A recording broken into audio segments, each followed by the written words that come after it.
national polls. Country's parliament speaker is forced to resign. And in an effort to remember and honor Nigerian schoolgirls still missing 10 years after their abduction by Islamist insurgents in Chibok, a film titled Statues Also Breathe is screened. Watch Wild of Africa at these times on WION. Wild is one.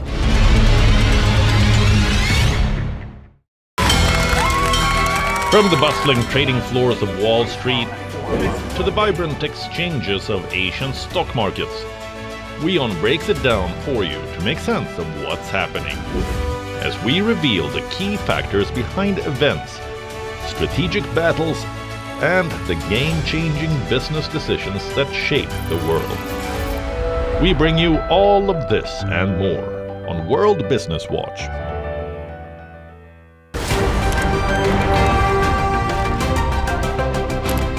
Ready to dive into your daily dose of news?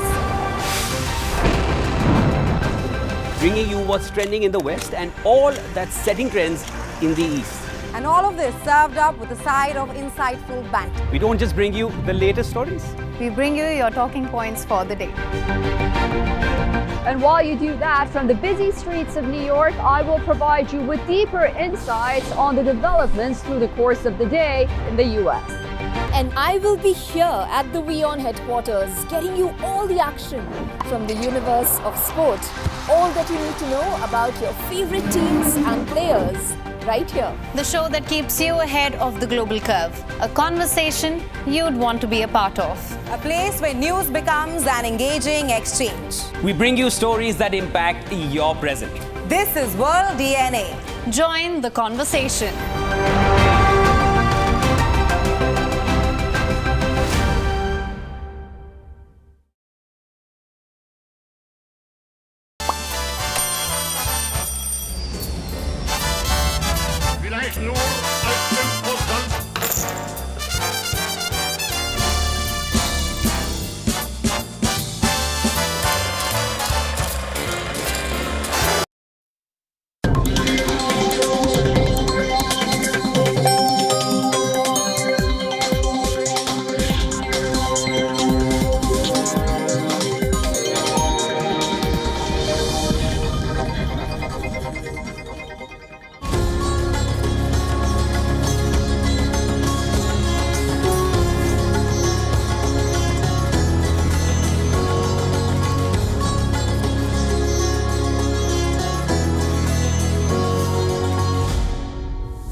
Hello and welcome, I'm Ananya Datta and you're watching Race to Power. Coming up next, months ahead of presidential elections, Donald Trump has made his views clear on a subject that has polarized the American society for decades. Just hours back, he uploaded a 4.5-minute video and delicately he toed a moderate line. We will tell you exactly what he said. Now, elections are starting in India from next week. But there is one who is threatening India's democracy. And the threat is not from far away. It's neighboring China. Unfortunately, India is not their only target.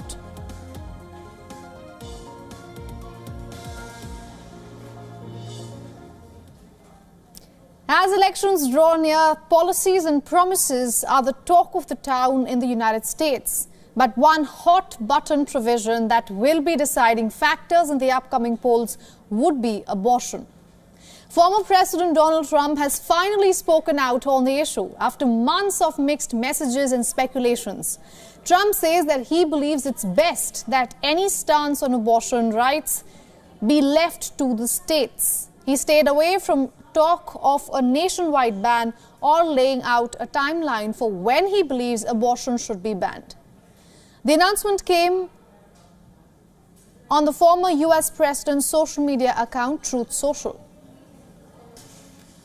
My view is now that we have abortion where everybody wanted it from a legal standpoint, the states will determine by vote or legislation or perhaps both, and whatever they decide must be the law of the land, in this case, the law of the state.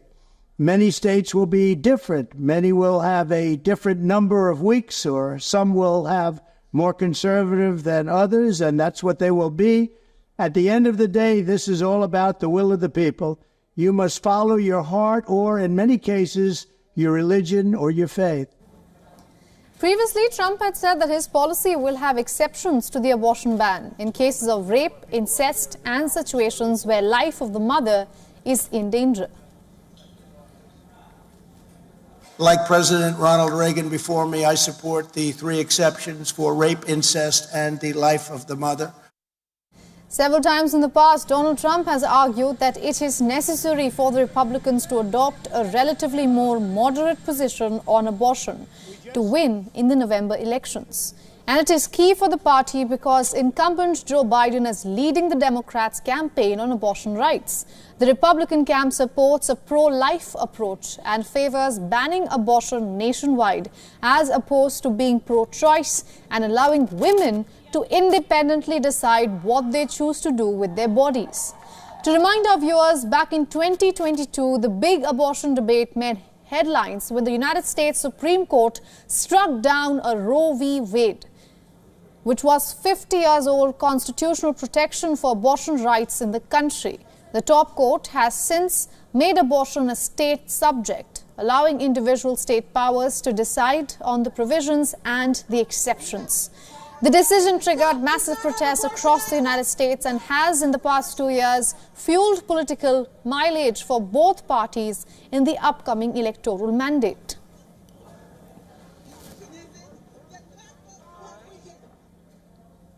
Now, our correspondent Susan Tehrani gets us more from New York. Regarding the issue of abortion, former President Donald Trump had earlier suggested that he would settle on the number of weeks, perhaps 15 or 16, after which the procedure would be banned, except for exceptions for rape, incest, and to save the life of the mother. His comments had been viewed in the context of a national ban, but Donald Trump has also said that states should decide, leaving his position somewhat muddled. But why is that? It's not by accident. Trump's advisors really don't see an upside to really go deep into this contentious issue, and that's why at the end the former president really stuck with this message that the states should be the ones who are deciding. The former president has time and again mentioned that a more moderate approach to abortion by the Republican camp will ultimately benefit the election process and win elections. Susan Tehrani reporting from New York for WION World is One. Now, the U.S. state of Ohio has voted for Donald Trump in the last 2 elections. It is widely expected that most votes will turn red this time as well. But Democrats are still making their pitch, only to be on course to miss a crucial deadline, something that could see President Joe Biden missing on Ohio's ballot. The presidential election in the United States is on 5th of November. Ohio's rule says a candidate needs to be certified 90 days before polling day. A quick back calculation lands us on 5th of August. Now, this is the deadline. Both Democrats and Republicans are expected to certify their candidate before this deadline. But the Democratic National Committee has scheduled to convene on 19th of August, breaching Ohio's deadline. So the Secretary of State's office has issued a letter to the blue camp. Now, this gives the Democrats 2 choices mainly. 1, move up its nominating convention, or 2, the Ohio General Assembly must create an exception for Joe Biden. Interestingly, this is not the first time Ohio's law has created scheduling conflicts. In 2020, the Democratic and Republican parties scheduled their conventions for after the Ohio deadline. In light of this, state lawmakers made a one-time change to reduce the deadline. But the provision was made for both parties. The question is if Ohio will make that same exception for only one party. The Democrats seem optimistic that Biden will be on the ballot. The experts are hopeful too, because otherwise the absence could be embarrassing.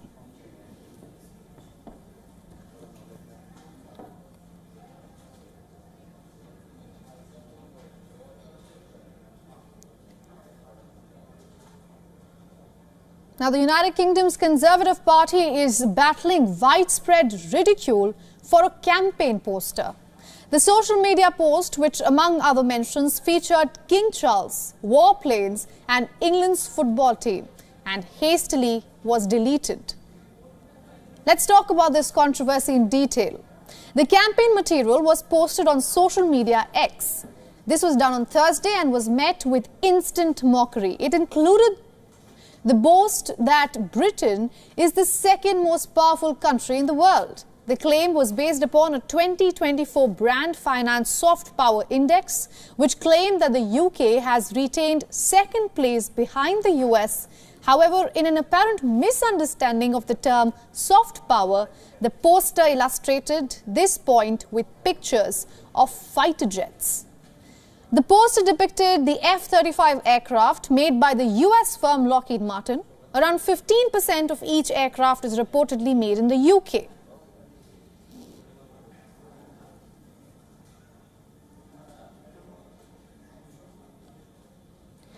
The Eurofighter Typhoon was also shown, but that is again not entirely British. It is made by a consortium comprising Spain, Germany, UK and Italy. The poster also displayed a picture of the England men's football team, despite the poster referring to Britain. And then, England's men's football team has not won a big trophy in decades. No women were featured in the poster, although there was room for King Charles, an Aston Martin and a large container ship built in South Korea. It is protocol that the UK royal family should be kept out of politics. The British Prime Minister's Conservative Party is perceived to be set for certain defeat in the general election expected later this year. Polls have consistently given Labour a double-digit lead over Conservatives ahead of an election, which Sunak has said that he expects to call in the second half of the year. Now, Rishi Sunak is now heading for a worse result than John Major's 1997 total of 165 seats. Analysts foresee a tidal wave, which would sweep away several major Conservative figures.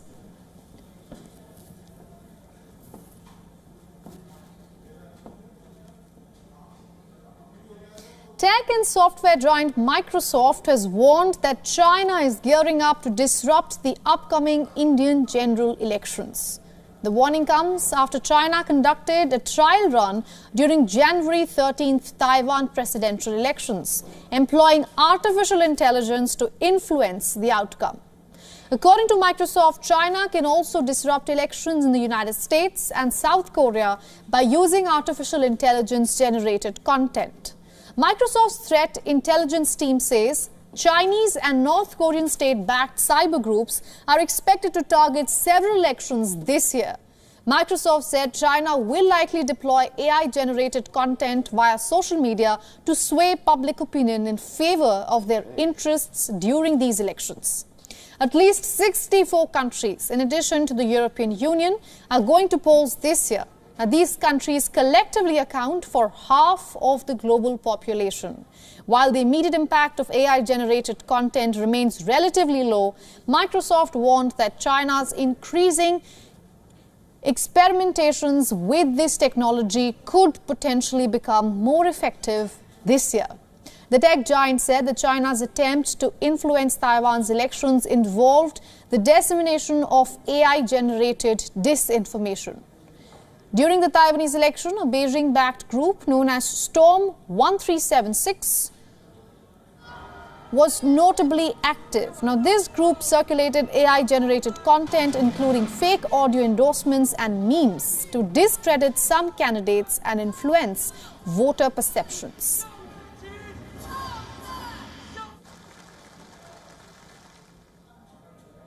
Now, just days ahead of the first phase of voting in India, top leaders are pushing hard to reach out to as many voters as they can. Today, the tribal belt was in focus. India's Prime Minister Narendra Modi addressed a rally in central India's Bastar. The region is tribal-dominated and was long affected by Maoist insurgency. Addressing the crowd this afternoon, Prime Minister Modi expressed confidence in returning to power. He said that the people of Chhattisgarh have always blessed the BJP and that this time as well the entire state has made up their mind to form a strong government for a strong India. भाइयों और बहनों, जनजातीय समाज हमेशा भाजपा की प्राथमिकता रही है। जिस आदिवासी समाज का हमेशा कांग्रेस ने तिरस्कार किया, उसी आदिवासी समाज की बेटी आज देश की राष्ट्रपति है। भाजपा ने ही छत्तीसगढ़ को पहला आदिवासी मुख्यमंत्री दिया है। भाजपा ने ही आदिवासियों के लिए अलग मंत्रालय, अलग बजट बनाया है। In the assembly elections held in November, Prime Minister Modi's Bharatiya Janata Party triumphed, unseating the Congress government in the state. Speaking at the rally, Prime Minister Modi underlined how all the country is happy about the construction of Ram Temple in Ayodhya. Taking a jab at the opposition, Prime Minister Modi said only the Congress and its allies are not liking the inauguration of the Ram Temple. Opposition leader Rahul Gandhi was also campaigning in central India. He addressed a public meeting in the tribal-dominated Shahdol district in the state of Madhya Pradesh. The former Congress president said that the party's core election pitch was of social justice. He reiterated that the party's goal is to provide justice to every section of the society through caste census and a revamped reservation system.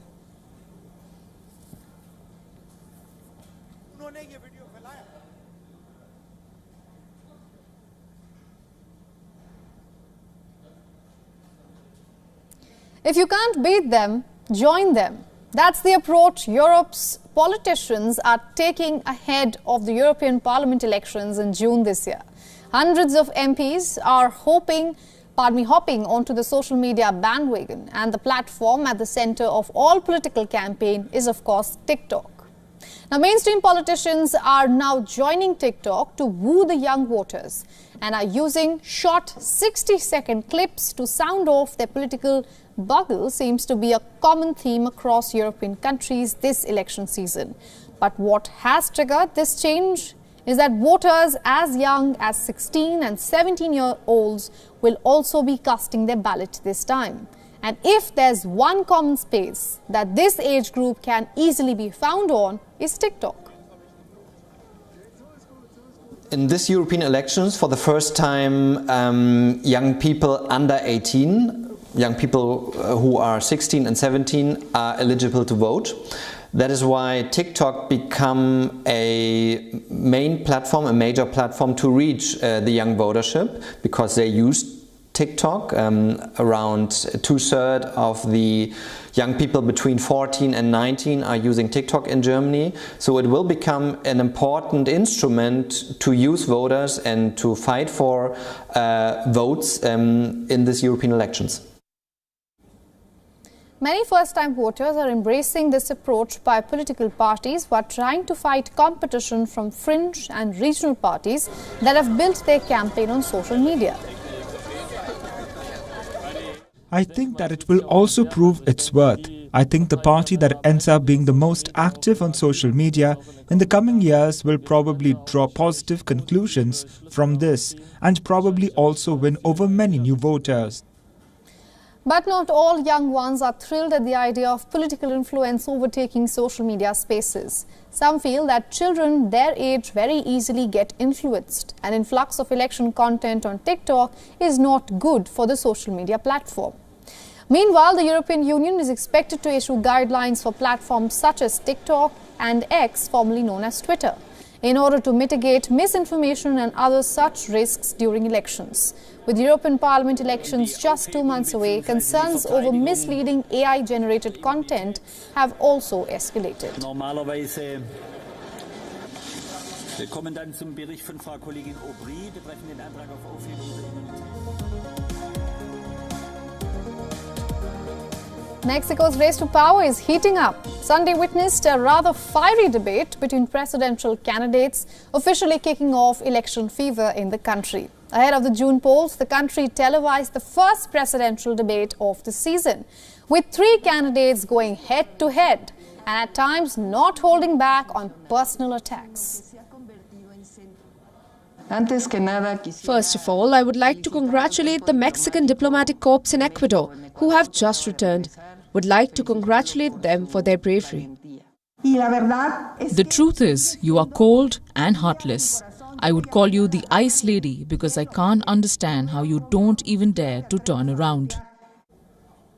Amid the jibes and heated exchanges was a third candidate, Jorge Alvarez Menes, a candidate from the less popular Citizen Movement Party who pitches himself as an alternative to quote-unquote old politics. Of course not. There are not only two visions of the country. Although the coalitions of the old politics did everything to make sure we didn't make it, we are going to be on the ballot. The debate saw all candidates responding to questions about a slew of issues like health, education, corruption, transparency, vulnerable groups and violence against women. Another agenda that was a key part of this high-profile political discussion was the rising migration levels to the United States, an issue that is rather contentious and a major electoral agenda for Washington as well.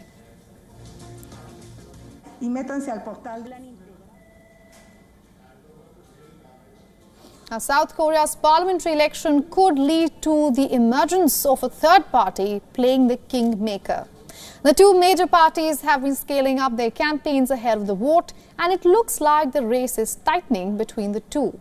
Voters in South Korea will vote on Wednesday to elect the 300-member parliament. 여러분들이 생각하시는 한동훈 위원장입니다. 후보가 성장됩니다. 큰 화면 주시기 바랍니다.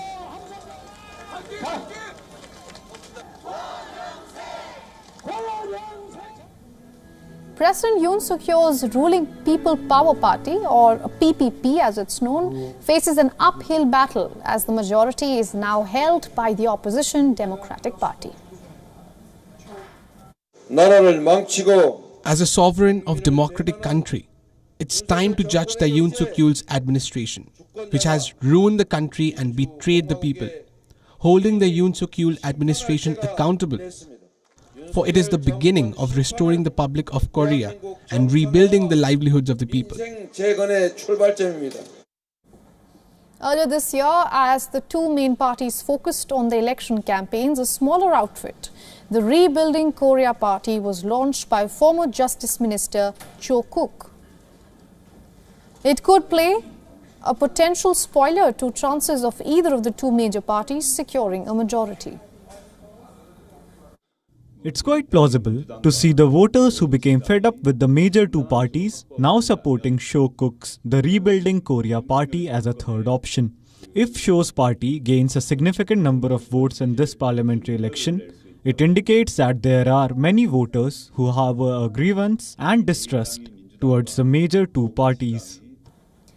Rebuilding Korea Party is aiming for just 10 seats, but as opinion polls show that the election is too close to call, these seats may be enough to prevent either of the two main parties winning an outright majority. Now, Cho's party is seen by pollsters as the only minor group to get 10 or more seats in the assembly. According to an analysis released on March 26th by the Yonhap news agency, the PPP should win at least 110 of the 254 seats. The DP is expected to get 82 seats. All eyes on voting day and the results to follow.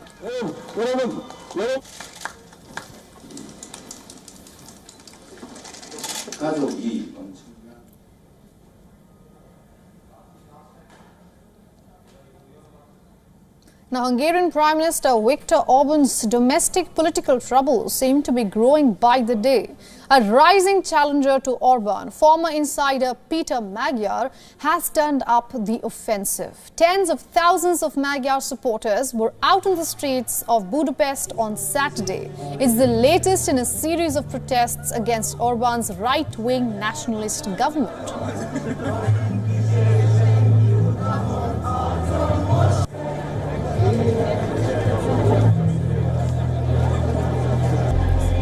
The protesters gathered in a square in front of the parliament, with many carrying flags and holding up signs that read "Hungarians' Rights." Magyar announced creation of what he called a new political community. His pitch was aimed at conservative and liberal Hungarians disillusioned by Orban's governments and also a weak, fragmented opposition. The change is starting today. The Hungarian people are fed up with the corrupt government. And now the change is coming, the spring is here, the time is here, and we take back the control and the power. Many of the people protesting said that they were willing to give Magyar a chance as they had nothing to lose. A recent poll says that Magyar's party could get 11 to 15% of the vote in national elections in the country that are due by 2026. I don't know if he will be the one who can make the change or if he will just be a catalyst for the process. I don't see that yet, but we felt that our place is now in this demonstration. Prime Minister Viktor Orban is facing what is likely to become the biggest political crisis of his 14-year premiership. Anti-Orban anger had hit a new high in this year's February when a man convicted in a child sex abuse case was granted presidential pardon and was released from jail. Orban had also clashed with the EU and NATO members over his ties with Russian President Vladimir Putin.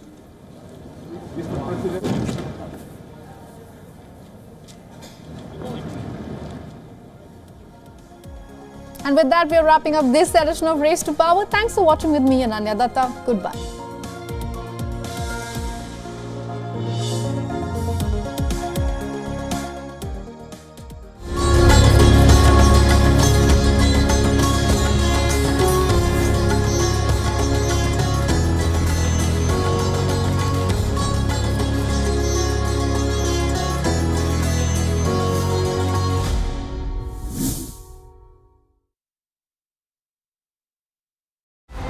The biggest democratic exercise on the planet ever. Decoding the multiple colors of this multi-dimensional, multi-layered spectacle. WION deciphers the images and the hues. Sifts real performance from rhetoric and noise, claims and counterclaims, populist pitches and hidden truths. Untangling, unraveling this celebration of democracy.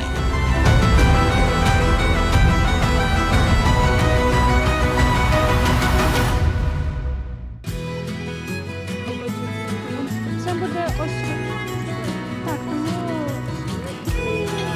щоб показати, розказати, що вони будуть знайдені. Дуже складно. Є мітки, коли їх піймати, ми зможемо сказати. Якщо відчувати себе в небезпеці, вони ще не найменше в Україні.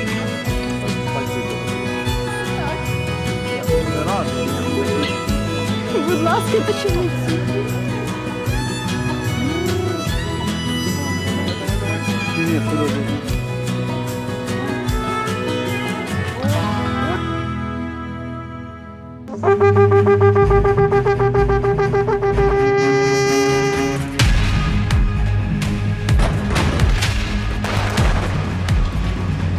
No ceasefire without the return of hostages. Netanyahu throws in caveat as IDF troops pull out of southern Gaza Strip. Defiant Bibi demands more pressure on Hamas amid fresh round of Cairo peace talks. Has Netanyahu ignored Biden's ultimatum warning? Will the West walk the talk? Continuous coverage on WION.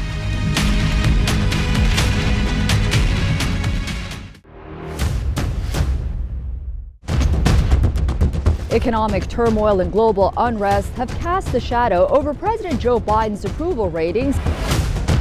The rockets are continuing to be fired by Hamas in Gaza, although at a slower rate than previously. So, right now, we are with the volunteers from the Aleppo municipality. They are still trying to go to the rescue for the people they can find out. India has emerged as a major diplomatic force at the world stage. The rising cost of living in Nigeria continues to impact citizens from all walks of life. The citizens of Gujarat witnessed a mega roadshow here in the city of Ahmedabad. China is South Africa's largest trading partner for 134 years straight. A domestic aircraft carrying 72 people on board crashed in Pokhara city in central Nepal. 165 injured have been moved. 61 people are confirmed dead and rescue operations continue around me. After receiving an entire season's rainfall in a span of 48 hours, Chennai city has literally been brought to its knees. For WION, World is One. WION Health Resort is unique, the only one of its kind.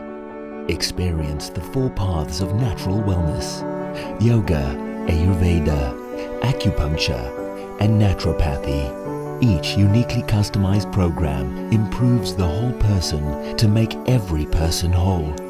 Come to WION Health Resort. Make your reservation at yowon.com. On the next episode of World of Africa, African leaders and global dignitaries mark 30th anniversary of Rwandan genocide as French President Emmanuel Macron receives backlash for stating that France and its allies could have stopped the 1994 genocide but lacked the will to do so. South African government goes hard on corruption just weeks ahead of national polls. Country's parliament speaker is forced to resign. And in an effort to remember and honor Nigerian schoolgirls still missing 10 years after their abduction by Islamist insurgents in Chibok, a film titled Statues Also Breathe is screened. Watch World of Africa at these times on WION. World is One.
Americans, okay, and you're watching WION World is One. Time now for WION Fine Print. The headlines.